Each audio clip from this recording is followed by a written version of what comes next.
ከመራቁ የበለጠ ውርደት አለ ብዬ አላስብም።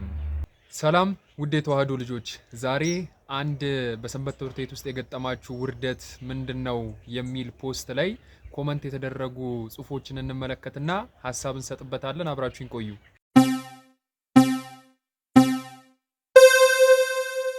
የመጀመሪያ እህታችን እዚህ ጋር እንደምትመለከቱት ሁል ጊዜ ትምህርት ቤት ስሄድ ለምዶብኝ የትምህርት ቤት በር ምሳለመው ነገርስ ብላ አስቀምጣልናለች። አንድ ወንድማችን ደግሞ እዚህ ጋር እንደምታዩት የልደት በዓልን ከህፃናት ክፍል ጋር እያከበርን መዝሙር ምረጡ ሲባል ጊዜ ሃፒ በርዝዴይ ቱዩ ብሎ አንድ የህፃናት ክፍል አባል የመረጠው ነገር አይረሳኝም ብሎ ኮመንት ጽፏል። አንድ ወንድማችን ደግሞ እንደዚሁ መዝሙር እየተዘመረ እልልላለሁ ብዬ ያፏጭሁት ነገርስ ብሎ ኮመንት አስቀምጧል ማለት ነው። አንድ እህታችን ደግሞ አገልግሎት አገልግዬ ስጨርስ ጊዜ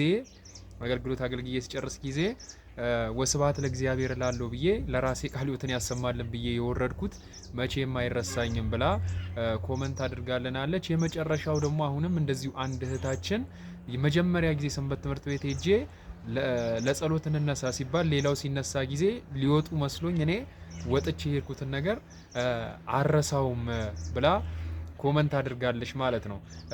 ይህንን ሀሳብ ያነሳሁት ለምንድን ነው? ምናልባት እነዚህ ነገሮች ውርደት ሊመስሉ ይችላሉ። ነገር ግን ለእኔ እንደራሴ ከመራቁ የበለጠ ውርደት አለ ብዬ አላስብም። ብዙዎቻችን ሰንበት ትምህርት ቤት ውስጥ በአገልግሎት ቆይተን አሁን በተለያየ ምክንያት ከሰንበት ትምህርት ቤት ርቀናል፣ ከሰንበት ትምህርት ቤት ተለይተናል እና ከመራቃችንና ከመለየታችን የበለጠ ውርደት አለ ብዬ አላስብም ማለት ነው። እና ለኔ ውርደቱ መራቁ ነው ማለት ነው። ምናልባት ሁላችንም ለራቅንበት የተለያዩ ምክንያቶችን ልንደረድር እንችላለን።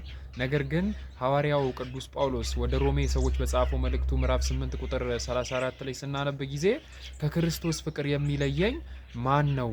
መከራ ነው? ችግር ነው? ስቃይ ነው ብሎ ያስቀመጠልን ኃይለ ቃል አለ ማለት ነው። ስለዚህ ምንም አይነት ምክንያት ከቤተ ክርስቲያን ለመራቅ፣ ምንም አይነት ምክንያት ከሰንበት ትምህርት ቤት ለመራቅ ምክንያት አይሆንም ልላችሁ ፈልጌ ነው ይሄንን ያነሳሁት ማለት ነው። ጊዜ ሰጣችሁ ስላዳመጣችሁኝ አመሰግናለሁ።